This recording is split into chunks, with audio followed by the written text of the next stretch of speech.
రంగారెడ్డిలో 2 ఏళ్ల బాలుడి కిడ్నాప్ కేసును పోలీసులు గంటల వ్యవధిలో ఛేదించారు. భిక్షాటన కోసం బాలుడిని అపహరించిన దంపతులను అరెస్ట్ చేశారు.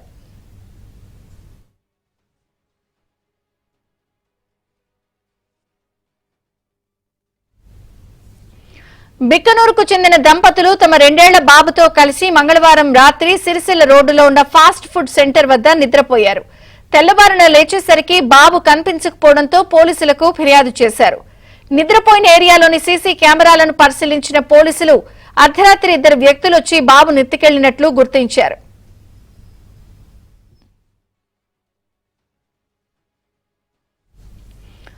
బాబును వెంట తీసుకుని రైల్వే స్టేషన్ ఏరియాలో భిక్షాటన చేస్తున్నట్లు గుర్తించి అదుపులోకి తీసుకున్నారు.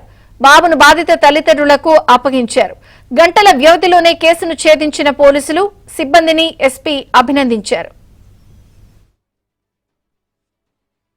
విత్ ఇన్ 3 hours పోలీసులు రెస్పాండ్ అయ్యి వెంటనే బాబుని పట్టుకోవడం జరిగింది. అండ్ మెయిన్లీ ఇక్కడ నేను ప్రజలకు చెప్పేది ఒకటే, ఏ ఇష్యూ ఉన్నా వెంటనే డైల్ 100కి కాల్ చేయండి, వాళ్ళు వెంటనే రెస్పాండ్ అవుతారు. అండ్ ఇక్కడ మేజర్లీ సీసీటీవీస్ చాలా హెల్ప్ అయ్యాయి. యాక్చువల్లీ ఈ సీసీటీవీస్ కూడా రీసెంట్గానే ఇనాగ్రేట్ చేయడం జరిగింది ఫిబ్రవరిలో. అండ్ లోకల్ షాప్ ఓనర్స్ వీళ్ళందరూ ముందుకు వచ్చి సీసీటీవీస్కి ఫండ్ చేయడం జరిగింది. I should thank them.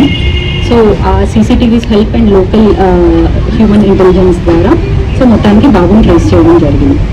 So ఎట్లాంటి నేరం జరిగినా విల్ రెస్పాన్స్ అండ్ నేరస్తులకు పక్కా శిక్ష పడేలా చూస్తాం.